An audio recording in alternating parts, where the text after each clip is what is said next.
Wow.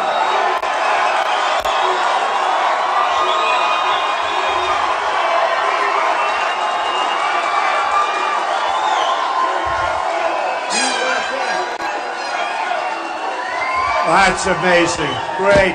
Wow. Wow.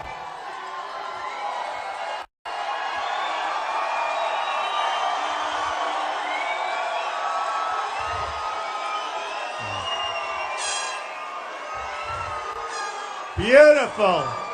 Thank you. Thank you. Man, this is something special. You know, I said to all of my managers, I just want to do it here. I said, you may not be able to get the cars here. I don't care. The place is 100% full. And I know a lot of you had to walk a long distance. To have you here is great. Thank you. Thank you. Unbelievable. You know, thank you. I want to start by thanking the fire department. They have a lot of people in here, I have to tell you. And I want to really thank the fire department and the police. And they're here someplace. Hey, fellas, come up here. Come up. Come up here. Come here. Get up here. These guys have been so incredible today with the traffic and everything. And I just want to thank our police department. They have been absolutely incredible. Look at these guys. Look at these guys.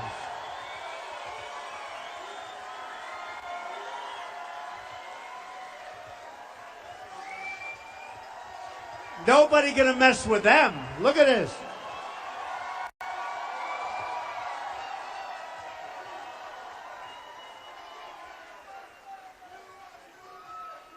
Thank you very much, fellas. They don't want to leave the stage. They'll never leave.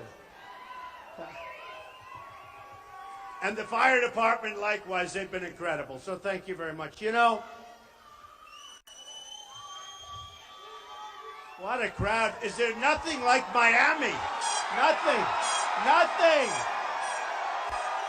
Nothing like Miami. Incredible. So, when I was a little boy, my father always loved Doral. Always. And he said, come on, son. And he didn't play golf. He was a worker. He didn't want to play golf. He didn't have time to play golf. And he had a beautiful swing, actually, but he played very little, almost never. But he used to love coming here. And it was the hottest resort in the country. This is a long time ago. I won't say how many years because I like to think I'm a very young person. But a long time ago, at the beginning. And he would say, let's go, and would walk around. And who would have ever thought that someday I'd own this place, right? Who would ever thought it? Who would ever thought? But what happened is Doral is very interesting. It had 5 courses, almost 800 acres right smack in the middle of Miami. Incredible location. Right near the airport, you're 10 minutes away, and always did well. It was always one of the top places. And then, sadly, Wall Street got a hold of it. The original developer, boo, boo, boo, boo. Oh, they're going to pay tax. Don't worry about it. They're friends of mine, but they'll pay. They're going to pay. Don't worry. But you know, what happened is it became a money thing. And it was like playing cards, bing, bing, bing, and they traded. Every year, and every 3 years, somebody would make a lot of money. It was like musical chairs, like this. And they'd sell it. Then somebody would own it for 3 or 4 or 5 years, Wall Street, and they'd sell it, make a lot of money. Always made a lot of money. Everybody made a lot of money with Doral, except for the last group that I bought it for. You know, it was like musical chairs. And I bought it.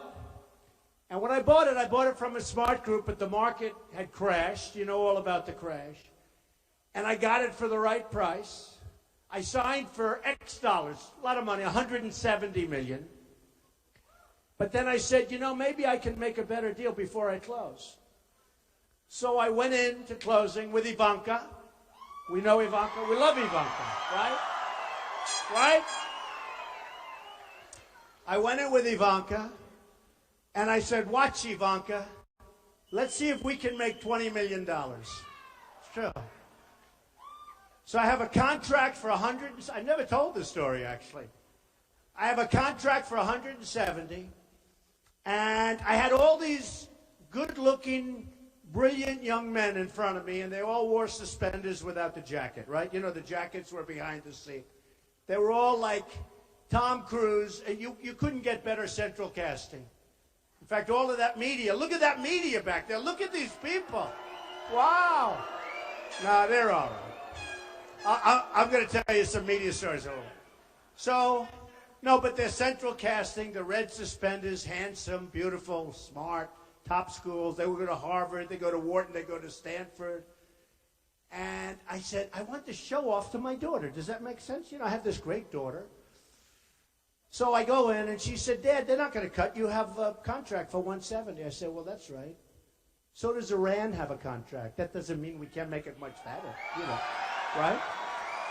So what happens, I tell these guys, there's no way I'm paying $170 million. I'm not doing it. I'm not doing it. They said, you have to pay it. You have to pay it. Beautiful guys. You have to pay it. You really have to. And I said, there's no way. That's all right.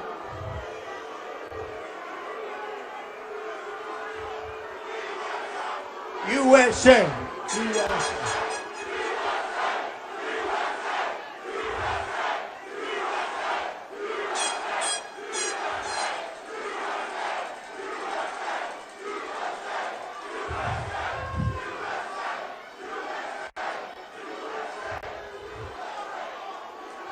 Don't hurt him. Don't hurt him.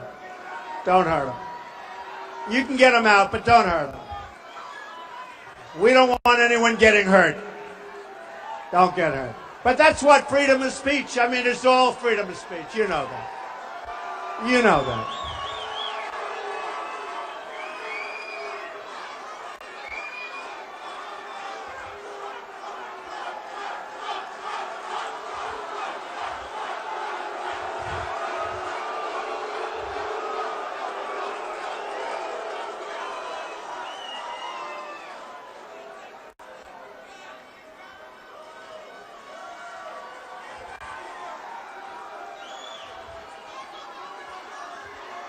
Great.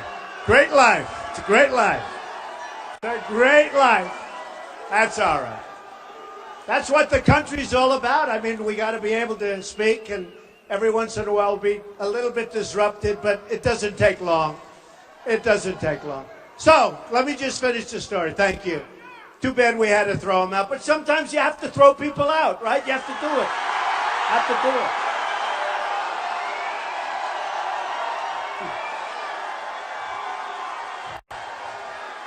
Look at that sign.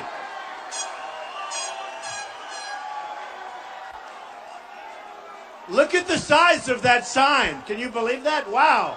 Thank you. Beautiful.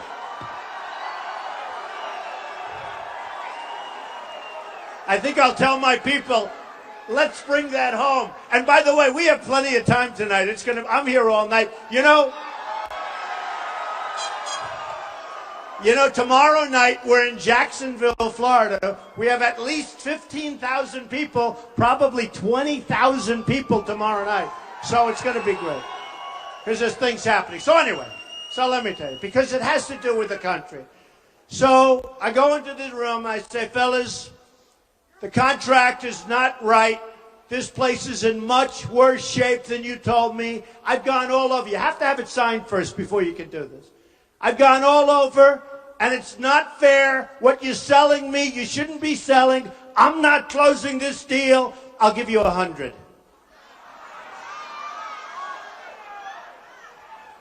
Remember, I want to impress my daughter. The art of the deal. And I meant it. Nothing wrong. I said it wasn't in the shape that you're supposed to be in, you know.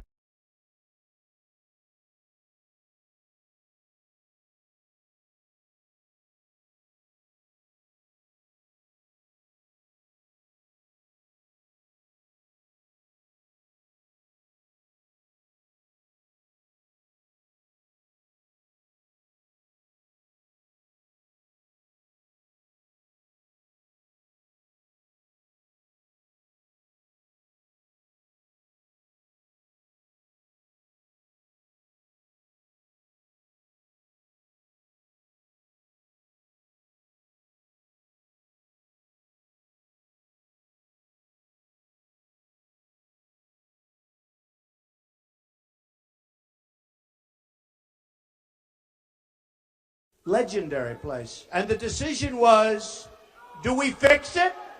Do we fix it?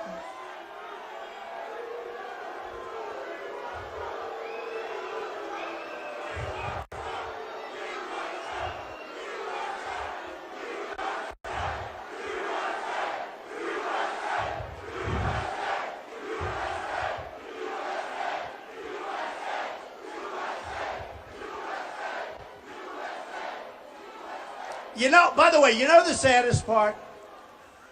You have people like that. There's a total of probably 3 over there and 5 over there. And they'll be the story tomorrow, not the thousands of people that love our country. Amazing. It's amazing. No. The sad part, I had an incident like this 2 weeks ago. We had 9,000 people in an arena.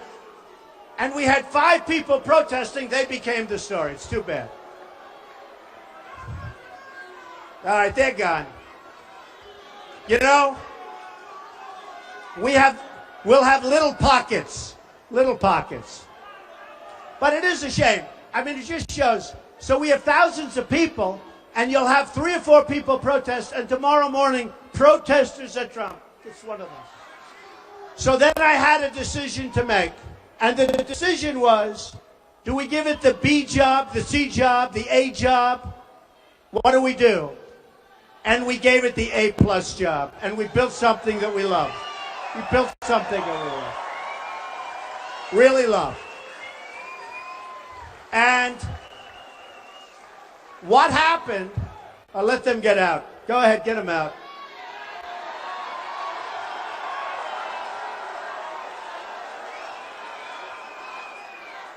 See, the first group, I was nice. Oh, take your time. The second group, I was pretty nice. The third group, I'll be a little more violent. And the fourth group, I'll say, get the hell out of here.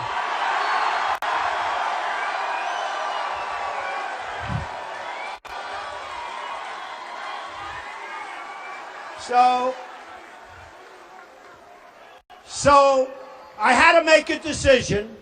What do we do with Doral? Do we give it the really best job and basically rip it down and build a new magnificent place? Because it was really old, really tired. The bones were tired, the whole place. You people know, a lot of you are from the area. And I said, we got to do it right. We got to do it right. And we basically, as you know, new clubhouses, this room new. This room is one of the great ballrooms. We have 5 ballrooms. We have 700 rooms. We have the golf courses are world class. And we wanted to do it right. And a man just came up to me outside. He hadn't been here in 25 years. And it was very interesting. I won't say he was an older fellow, but he was an older fellow. And he said, you know, Mr. Trump, this place is magnificent. And by the way, David Fader, wherever the hell you are, David, where are you, David? David Fader is our president and general manager. He has done some incredible job. And this is now the hottest resort of its kind anywhere in the United States. It's bringing tremendous business to the Miami area and the Doral area. And it's become the hottest place, so it's really good. In fact, the PGA Tour just gave us a 10-year extension on the tournament, which they never do. So that's how good it is. They never do that. So it's become a really, really successful place. But this gentleman came up to me, and he said, and it was so simple, and yet it was so beautiful. He said, Mr. Trump, I haven't been back here in 25 years. It was in very, very bad shape. I actually bought it out of bankruptcies from some people that I know very well that are killers, but they didn't really know what they were doing in this case. And I said, well, that's very nice. I said, you know, Mr. Trump, if you could do the same for the United States as you did here, it would be unbelievable. Unbelievable. True. I thought it was great. I thought it was great. I thought it was great. And you know, in its own way, doing it for the United States might be easier than what we had to do here, as crazy as it sounds. So, and that's what we have to do. We owe $19 trillion. We're desperate. Our infrastructure is in such trouble. Such trouble.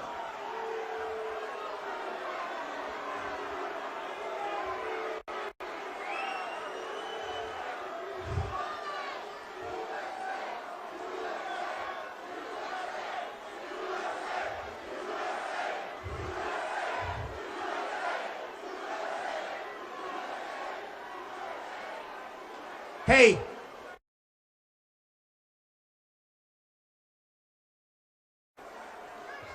isn't this more fun than having like a normal deal, right?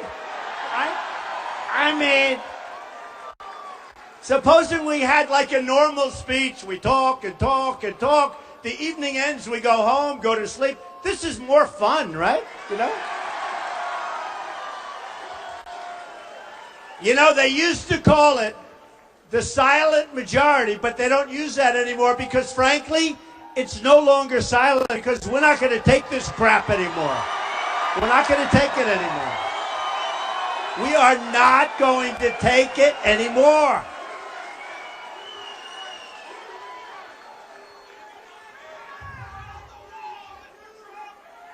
So,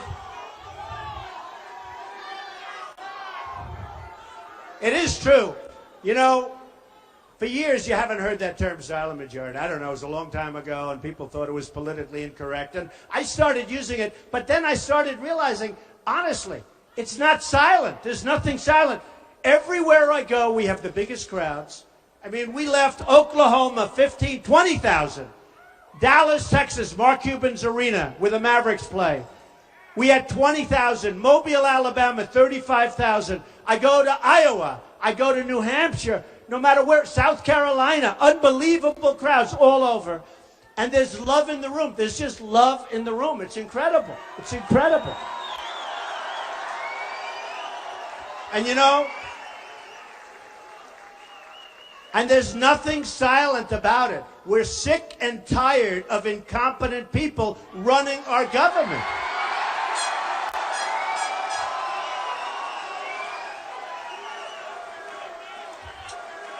So I did something today that was quite exciting, although I think actually owning Doral is more exciting, but that's okay. But I did something today that was interesting, and it got a lot of press. I see it's got a lot of press. They have these things called super PACs. Nobody knows what the hell they are, what they mean. It's the dumbest thing I've ever seen. And all of the candidates have super PACs. And they're controlled to a large extent by investors. They're controlled by lobbyists, special interests, countries. You know, when you wonder why our politicians make such bad deals with foreign countries and with other deals, it's because they're totally controlled by people that benefit even if our country doesn't benefit. It's true. It's true. And the super PACs are a disaster. You have Jeb Bush. Did anybody ever hear of Jeb Bush? Yeah.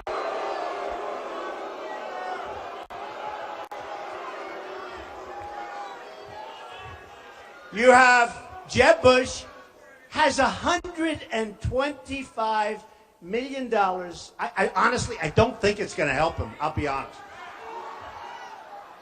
If it helps him, then I can't figure the whole deal out. Hey, look, I used to be one of those guys that would, like, give a lot of money. I know the lobbyists. And, you know, when they come up to me and say, we want to give you money, when you go to number one, everybody wants to give you money. It's incredible. But they don't care so much about anything other than the companies they represent. They don't care so much, and some do, but most don't. They want influence. They want power. They want to take these people like little puppets, and they want to say, you do as I told you because I gave you $5 million and you better do it. Well, nobody's giving me anything, okay? Anything. Nothing.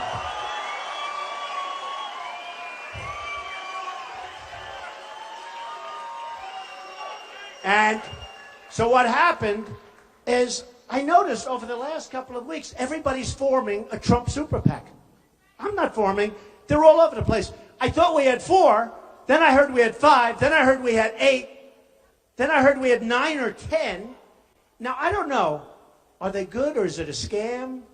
Because, you know, some of them, seriously, some of them, I assume, are like legitimate people. They love Trump. They want to do things. They'll go and do whatever they're supposed to do.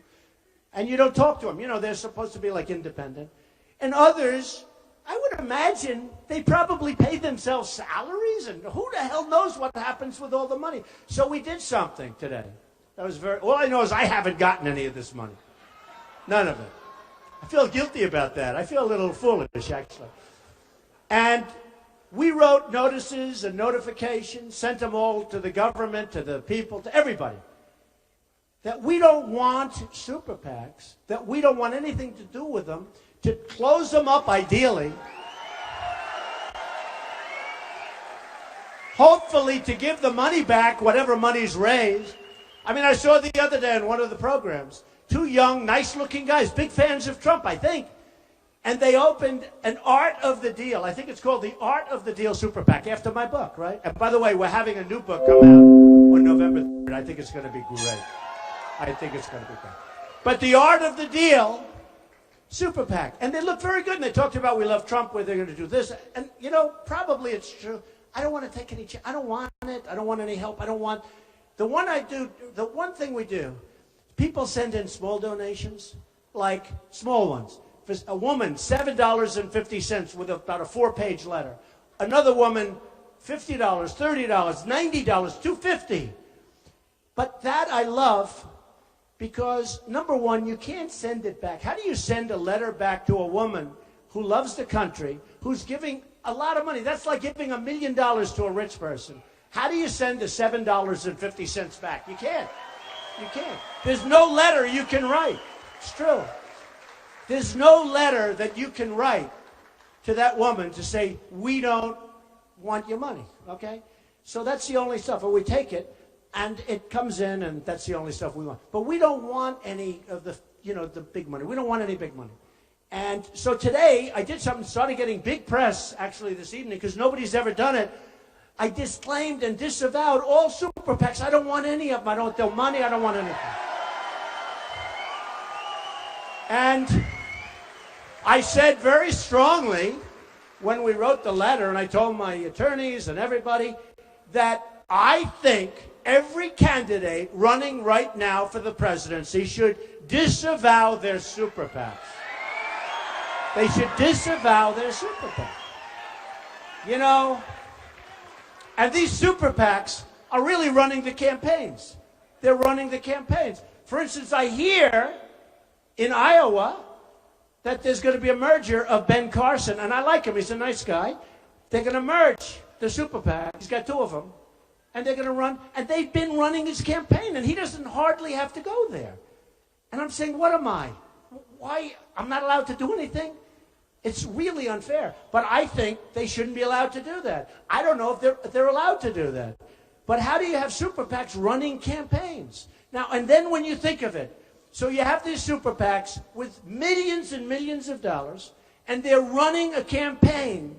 Do you think those people that are running those super PACs, and those people that are giving tremendous money to the super PACs, do you think they control those candidates 100%? The answer is yes. Yes. And I don't want any confusion. And I said it. I don't want any confusion. People were calling, well, you have all these super PACs. Therefore, I said, I don't even know who these people are. So here's what's happening. All candidates disavow your super PACs. Run for office and be proud.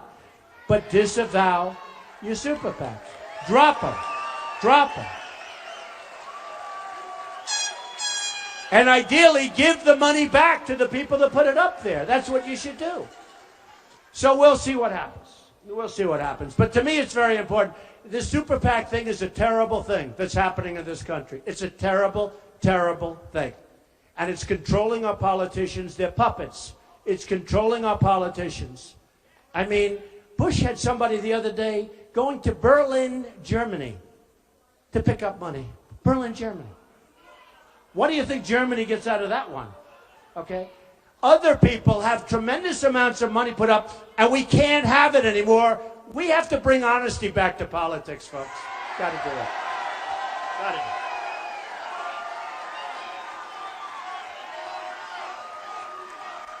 So,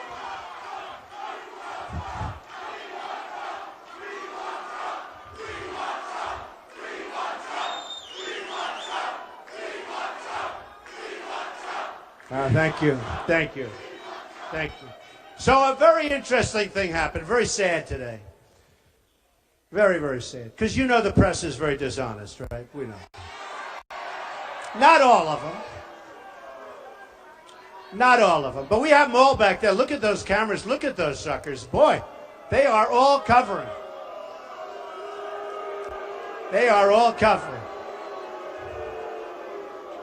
They are covering Trump, and they're covering you.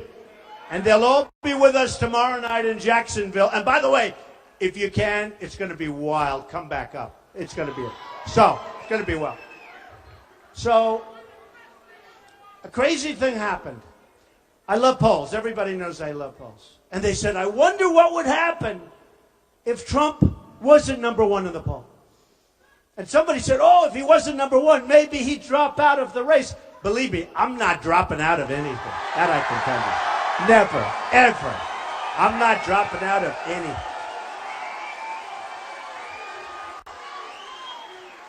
So, poll came out, big one, ABC Washington Post, that has been killing everybody. It's a national poll. That was on Friday.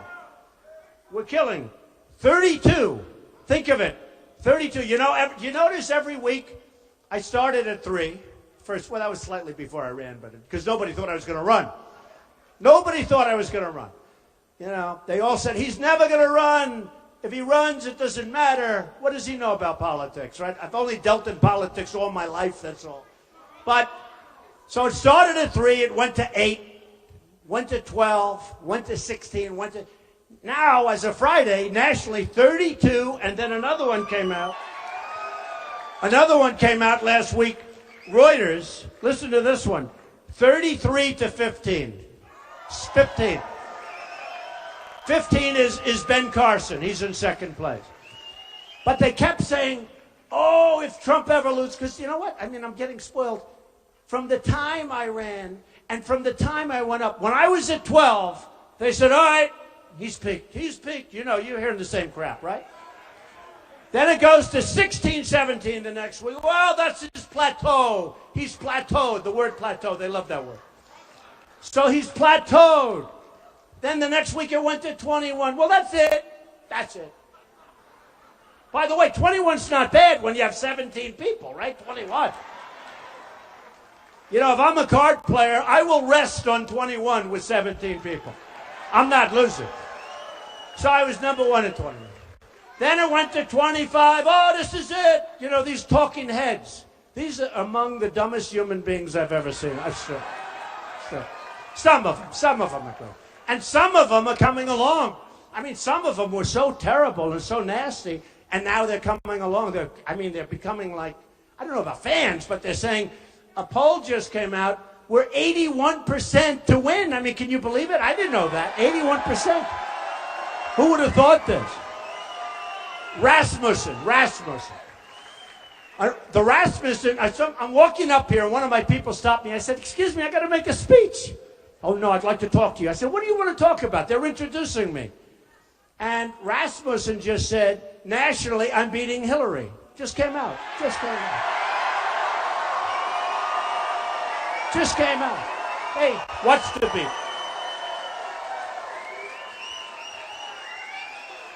So now I said, I'm glad they stopped me, right? I'm glad they stopped. So anyway, but a bad thing happened. Bad. So look, I mean, I just wrote down a few of them, and then I'll tell you what was bad. So I'm winning New Hampshire by like 22 points. New Hampshire's unbelievable, great. I'm winning New Jersey by a lot. A lot. And Chris Christie's a friend of mine. But I'm at 29, he's at 5. That's a lot. That's a big difference. I'm winning Florida. I'm beating Bush and Rubio. Right?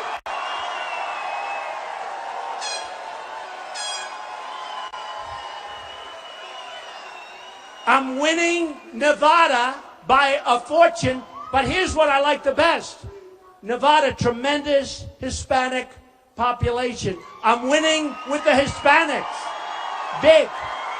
Winning with the Hispanics. And I keep telling everybody, I'm going to win with the Hispanics. I say to everybody. I love the Hispanics. I have thousands of Hispanics. Thank you. I love you too. I love you too. True. I have thousands of Hispanics working for me all over. At this place, I have, 1,800, 1,900 employees and many Hispanics. They're unbelievable people, unbelievable workers. I love them. I love them. I love them. And they know, they're smart. They know I'm bringing jobs back from China, from Japan, from all these countries. I'm bringing them back. And nobody else can do that. I know the people I'm running against, including Hillary. No, they can't do that. They can't do that. They can't do that.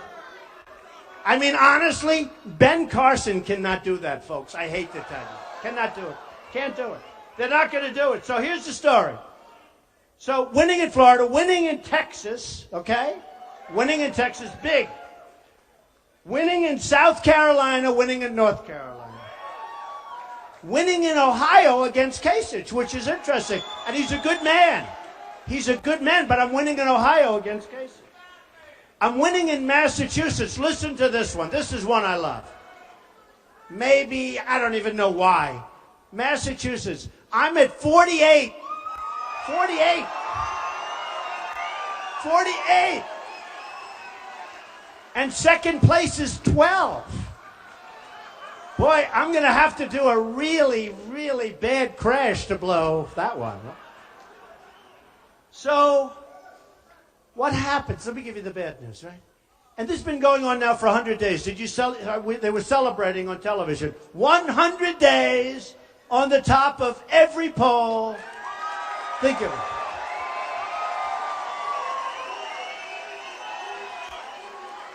100 days on the top of every single poll, national and state. Okay, that's the good news, right? Let me give you the bad news. The press was so happy. The press. I love Iowa, and I honestly think those polls are wrong.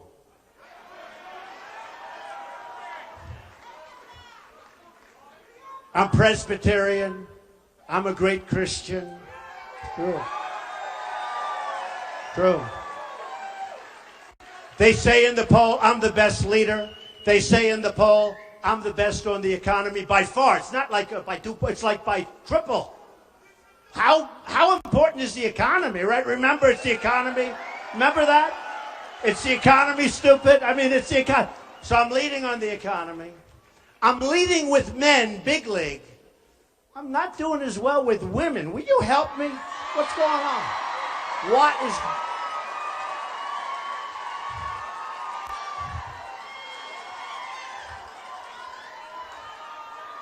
Which I don't... Look, nobody respects women more than me. Greatest person ever was my mother, believe me. The greatest. Nobody's going to be better or do more for women than Donald Trump. That I can tell you. That I can tell you. And I think they know it. I'd rather do well with women than with men. With men, I'm doing great. I'm killing everybody.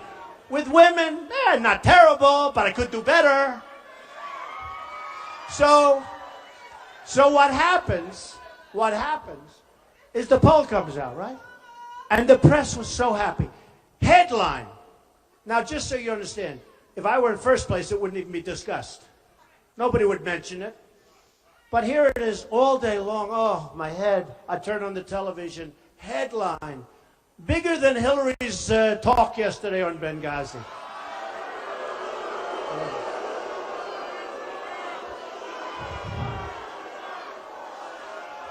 So headline. Here's the headline. Headline. The biggest story. You see it. Am I right? Trump falls to second place in Iowa. I said, no way. The press was going crazy. They loved it. They were so happy. I won't mention the names, but you know some of them. You know some of them. We have a breaking story. Donald Trump has fallen to second place behind Ben Carson.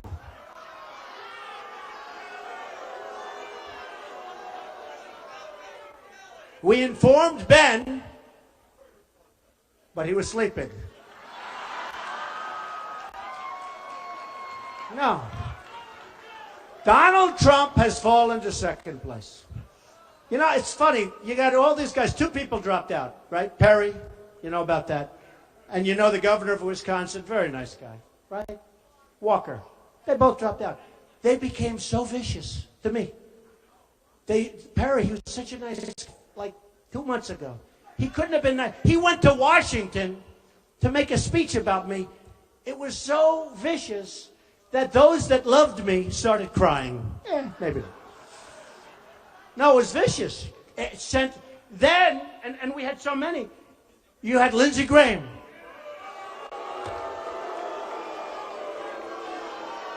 I don't even know the guy. The only time I know him is when he calls me constantly asking for campaign contributions.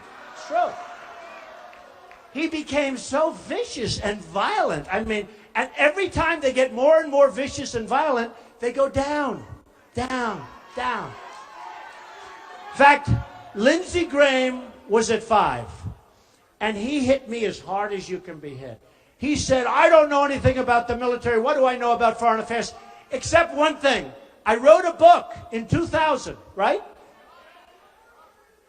And Joe Scarborough yesterday covered it. I wrote a book in 2000, before the World Trade Center came down. And I said that there's going to be a big attack in this country. And I said, probably by somebody named Osama bin Laden. This was before anybody ever heard his name. And I said, it's going to be much worse. You remember the first attack, which was a horrible attack, but it was a small attack by comparison, obviously, to the second one, which was horrendous.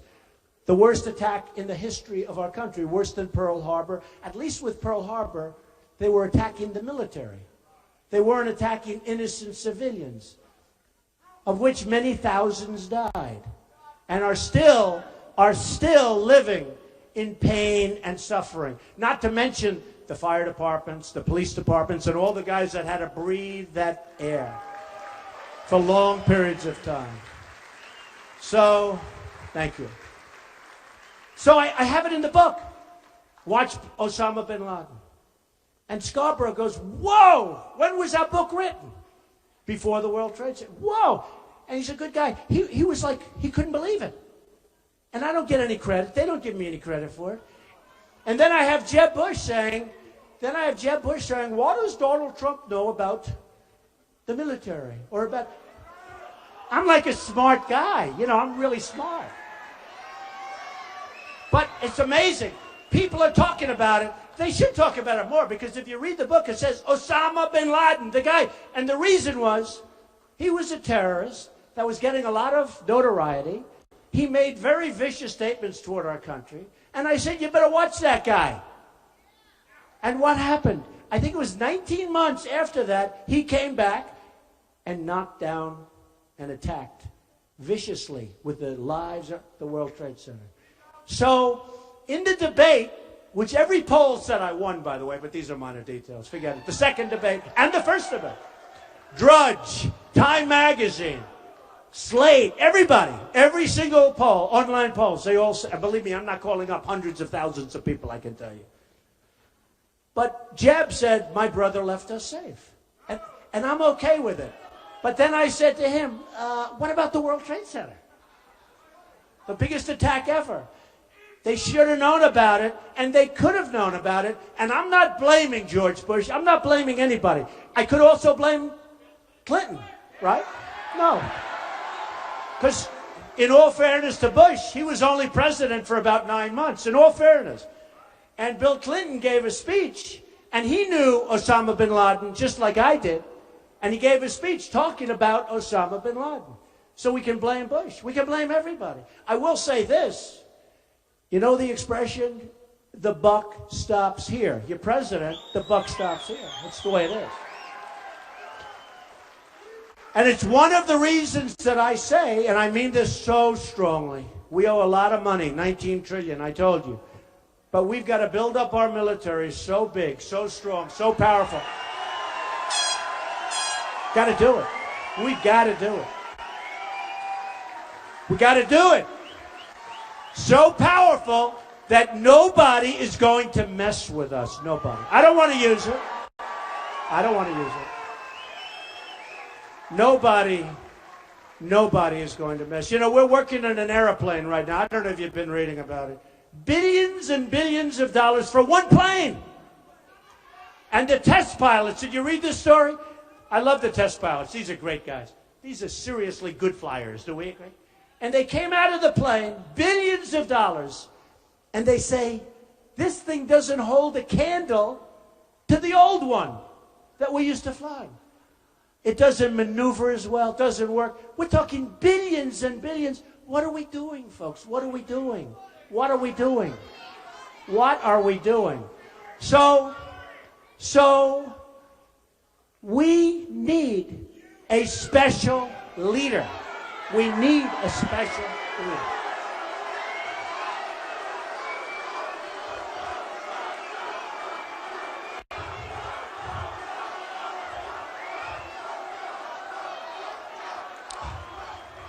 We need a special leader. So let me just say. So the headlines blared.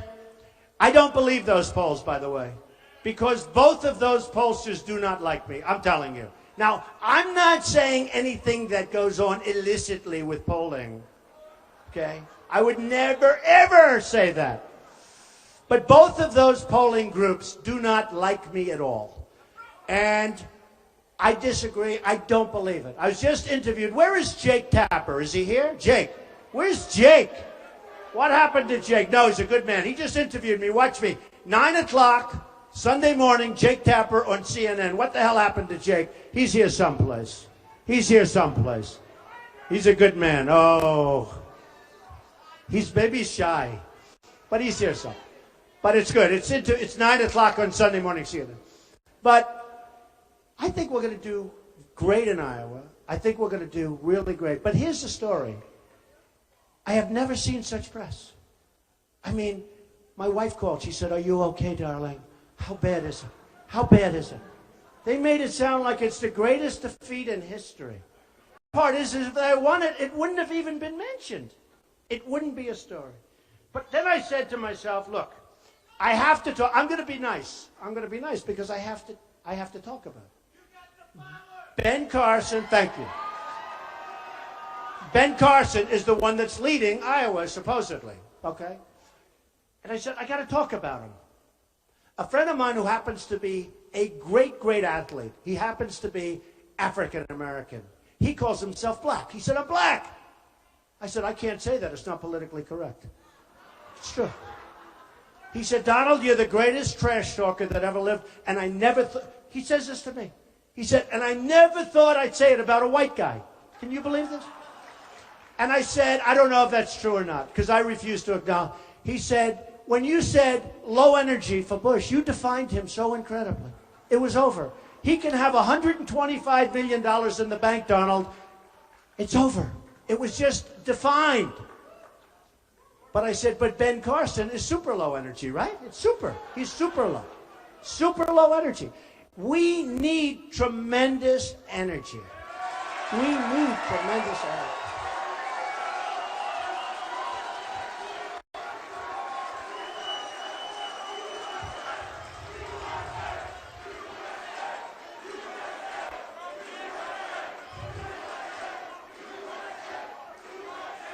We need energy. So, Hillary Clinton the other day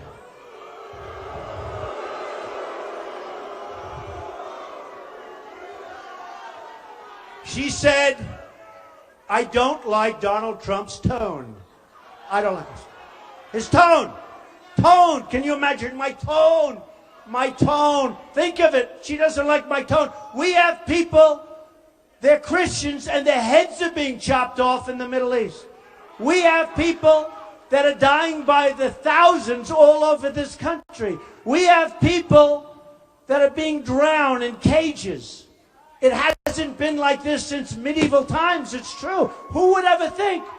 And she's talking about my tone. Think of it. Think of it. Think of it. We have to be politically correct. So they can chop off the heads of an American Christian, and we can't waterboard. It's not fair. No, it's not fair. No, think of it. Think of how crazy and how lopsided our country has become. Think of what's going on. Think of what's going on. Think of why we're not respected. Think about Sergeant Bergdahl, a traitor. A traitor. Think of it. He's a dirty, rotten traitor. 6 people died going after him. They died. 6 young, incredible, brave people died. The deal is, we get Traitor Bergdahl. They get 5 of the best people that they have, that they've been after for 10 years. They get 5 killers that are right now leading and back on the battlefield, trying to kill everybody, including you. And we get Bergdahl, a traitor. Okay? We get Bergdahl. And then, 2 days ago it came out that Bergdahl, they don't want to put him in jail. You know, in the old days, boom, firing squad. No, it's true.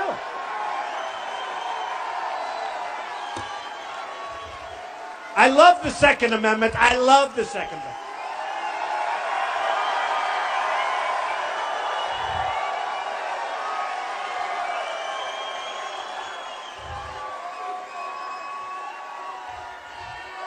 So 2 days ago, it comes out that Sergeant Bergdahl won't even have to go to jail. Oh, think of it. Where have we gone? Where have we gone? What's going on with our country? Okay? I'll tell you one thing. If I win, it's not going to be my most important job. Not if.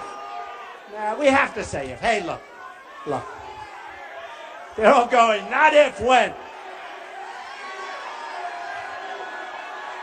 All right. All right. Okay, I have a, you know what? The word should be if, but you know what? They're going crazy up here. They're saying when. So when? Okay, when? When? And I hope so, because I'll tell you, we can make our country so great again. Can make it so great again. But I promise you, we will be reopening that Bergdahl disaster. We will be reopening it. It's going to be a lot of things are going to be reopened. There are a lot of things going to be reopened. You're going to have a lot of things reopened.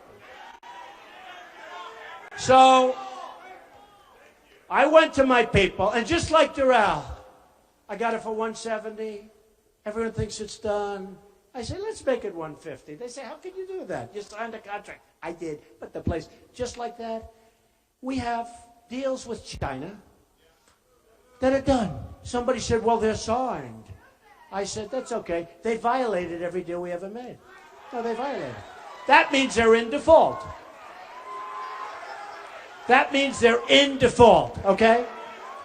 So I said to my people 2 weeks ago, I said, go back and tell me what is our trade imbalance with, I picked 3 countries, China, Japan, and Mexico. I just want to find out. I'm just curious. I'm just curious. So Mexico, and I love Mexico, and I love the Mexican people, but their leaders are too smart for our leaders. Ay, ay, ay. Our leaders are so stupid. They're so stupid. So with Mexico, we lose about $45 billion a year. Would you say that's a lot? But that's okay, because that's peanuts compared. Wait till you hear. Japan, we have an imbalance of $70 billion a year. 70 billion. 70 billion. It's most people don't even know what that is. What does it mean? The number is so massive It's not even recoverable. But I can recover. Believe me. But here's the beauty. And I love China. They buy my apartments. They give me $25 million. I do them like hotcakes. But China is the most unfair because, well, Japan's right there. You know, Japan sells those. They just devalued the hell out of their currency. You saw that, Japan. But China gave the biggest, greatest devaluation in the last 2 decades, meaning 20 years. The biggest devaluation. So I said, what's the trade imbalance? They told me Mexico first. I said, wow, that's a lot of money. Then they said Japan. I said, wow, that's even more money. I said, give it to me with China. Almost $400 billion a year we lose.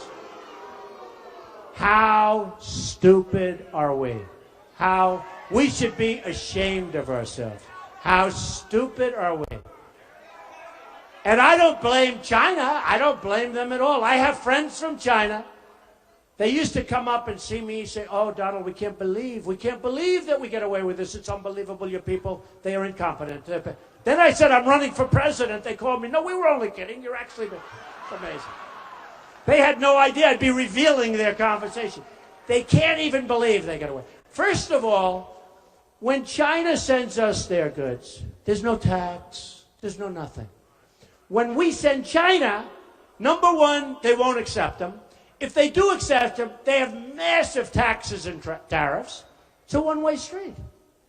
It's a one-way street. A friend of mine, great manufacturer, can't get his goods in. He manufactures great stuff. Can't get his goods in China. He calls me. I can't deal with these people. Then finally he gets them in.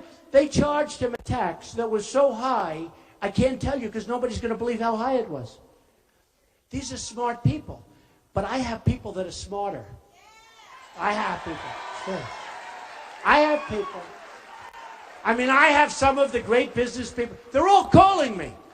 These guys, friends of mine, some enemies. I even have enemies calling. I have guys that are so smart, and some I don't like.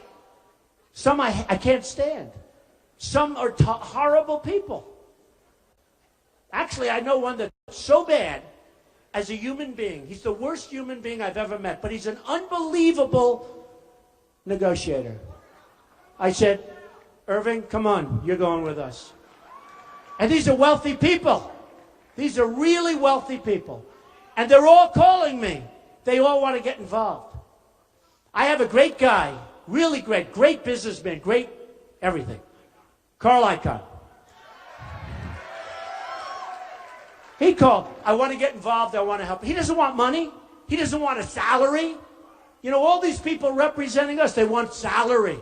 They give $2,000 to somebody, and now they're supposed to be paid for the next 8 years by some stupid politician.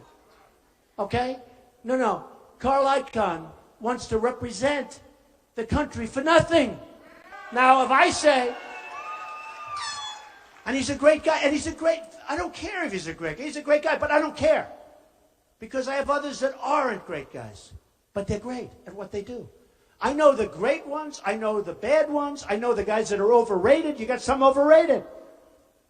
You got some that are highly overrated. I won't use them. I have some that nobody ever heard of that are better than all of them. They're great. We have the most talented people there are. This isn't going to be political. This isn't going to be political hacks. Now, if I tell Carl, go watch over China for me, Carl. Just watch over China. Trust me, good things are going to happen for us. Believe me. Really good things are going to happen. I mean, we have a thing right now going on. It's called corporate inversion. Nobody knows what it is, but companies have trillions of dollars in other countries. And we can't get it back into this country. You know that, right? You've been hearing about it. Trillions. They know the number is $2.5 trillion. I say it's much higher than that. Nobody really knows. I think it's right. So at least $2.5 trillion is offshore, all these different countries. And what we're doing is our companies are going to, and they've already started, leaving the United States and moving to those other countries to get their money. Well, but you can't blame them. to get their money and to get lower taxes. So I came up with a tax plan that cuts taxes way down for corporations, for the middle income people,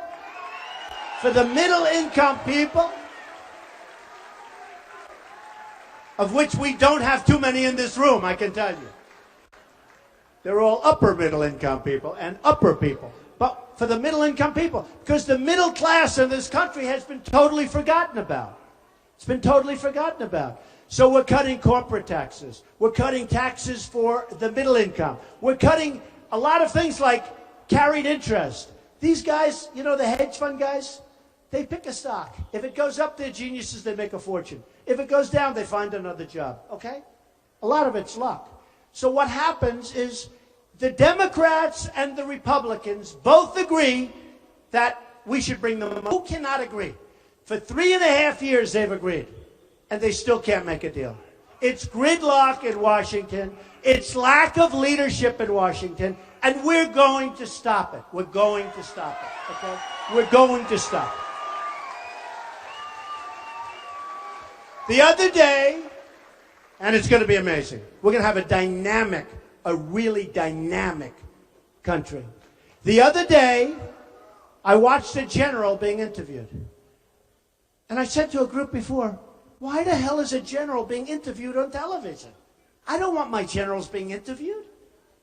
I don't want them telling what we're doing, where we're going. Can you imagine General George Patton, who used to walk in a room with blood pouring out of his eyes? Do you think this guy's going to be interviewed on CNN? I don't think so. I mean, I'm watching this general be interviewed, and the first thing is that, and I love great generals. I love General MacArthur. You know, to this day, he had the highest marks. I'm a big fan of academics, believe it or not. But he had the highest marks in the history of West Point. Highest average. That's a, smart guy. In fact, his biggest problem is he hated to listen to Dwight Eisenhower because Dwight, who was a great guy, but he was at the lower part of his class, and MacArthur was the smartest guy probably ever at West Point, at least according to academics, and he couldn't believe that he had to take orders from Ike. I mean, there's so many interesting stories. But could you imagine General Douglas MacArthur being on television saying the following? The question was by a very good man asking the questions, said, what do you think of ISIS? Can we win? And the general looked at him and said, oh, it's going to be very tough. It's going to be very, very tough. I don't know. It's going to take a very, very long time. And I looked at this guy and I said, number one, he's a weak person. I'm very good. Deals aren't deals. Deals are people. When you do deals, it's people, not deals. Everybody always says, deals are people. Remember it. I tell kids, deals are not deals. Deals are people. But I looked at this general. I said, I don't want him. I don't want him. I will find the smartest, and smart is very important, toughest. We got rid of a very smart one. I'm not going to mention names. But we got rid of a guy, remember? Because he was using foul language to a magazine. He was tough and mean and nasty, and the troops were really respect. And we got rid of him because he was tough. I will find the General MacArthur. I will find the General George Patton. We've got him. We've got him. They may not be politically correct. Who cares? Who cares? But we're going to find them. And we're going to clean things up, and we're going to have a great country again. We're going to have a great, and respected. We're going to have a respected country. So, we have a lot to do. We will build the wall. We will build the wall. We have no choice.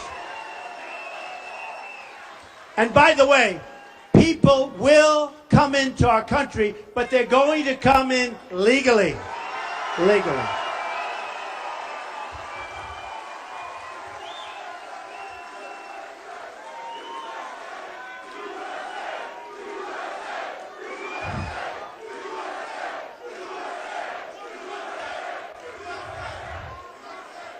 You know, I appreciate whoever the hell yelled out, "Will you build a wall?" Because to be honest, in this group, I wasn't so sure I should be talking about walls.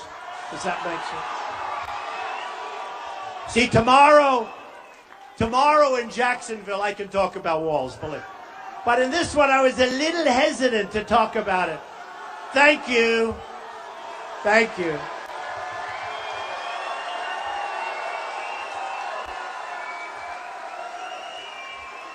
By the way, and I say this all the time, and people bear it out, a radio host, Hispanic show in New York, said, you know, he was interviewed 2 weeks ago, he said, you know, my audience is all Hispanic. They love Trump. They love Trump.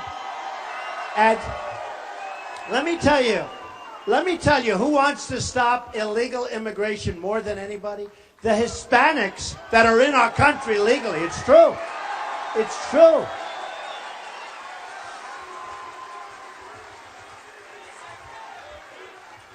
So, just to finish up, our country doesn't win anymore. You know that, right? Am I right?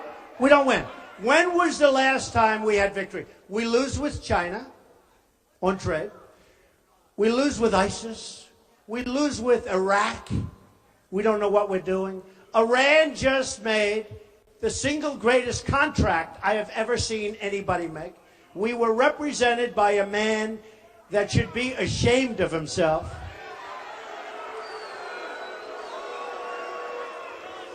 A man, Secretary Kerry, that should get the hell off a bicycle. Here's a guy falls off his bicycle during the negotiation, breaks his leg. We were represented by incompetent people. And it's not going to happen anymore, folks. It's not going to happen anymore. And let me tell you something. If and when I win,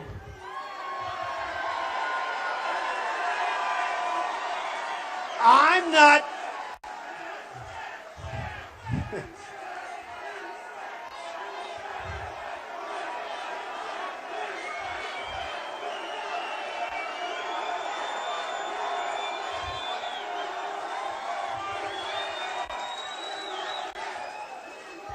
So, if and when I win, we are going to have so many victories. It's going to be so nice.